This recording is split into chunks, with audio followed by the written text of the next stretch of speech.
One of the things we say at Teach Me About Property is it's not how much you earn, it's what you do with it. And that is so true. I was speaking with a student yesterday who works in construction and they earn good money. It was funny when we got into the conversation, he admitted the reality that there's still a good bunch of the boys and in different crews that he's worked with that still live paycheck to paycheck. That's crazy town, guys. We talk about the value of your circle and making sure that the people around you elevate you. They hold you to a higher standard. They challenge you and they celebrate you. The ability to out-earn your income, to out-lifestyle your income, it happens at all layers of earning capacity. I was reading an article about Al Pacino, one of the greatest actors of our lifetime, talking Godfather Part 1, Godfather Part 2, like two of the greatest movies that have ever been made. Scarface, that was like the OG film in that genre, right? But don't ever take sides with anyone against the family again. You're talking about an absolute living legend. And then I was reading the article, and his finances were a disaster, absolute disaster.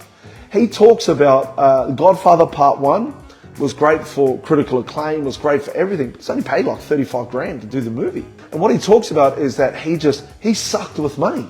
So he had zero financial awareness.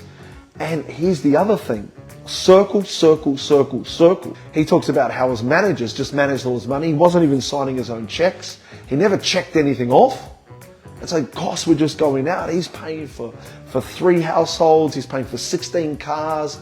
He's paying for all of his children's households, all of their costs. Money is just going out. So he was broke at the end of the 80s. Broke.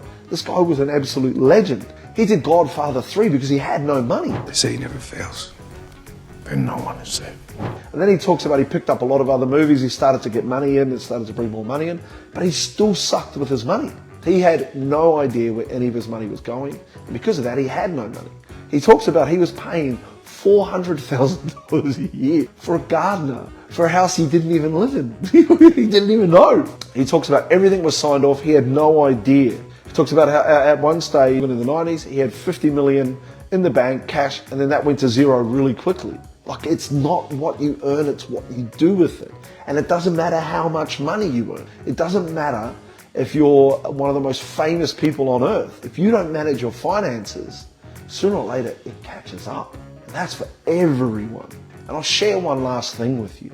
In my experience, it's not the people who earn the most money that do the best in TMAP land. It's not. In fact, the people who earn the most money generally have the poorest spending habits because the money masks the fact that they're bad with the money because there's just more of it around. Let's come back to the example of the student that I was talking about in construction. So he does FIFA and he says at the moment, the crew he's in, he's happy because his focus is 2 things, his health and his wealth. So what does that mean? So instead of going to the pub and drinking all the night, every night and doing all of that stuff, he's going to the gym. He's focused on what he's eating, nutrition, health, exercise. And the other big thing is wealth. Saving $2.5 grand a week, has over $300,000 saved, and is ready to make big moves. And we got right out, right? So this is the difference. You can earn phenomenal money and still be broke.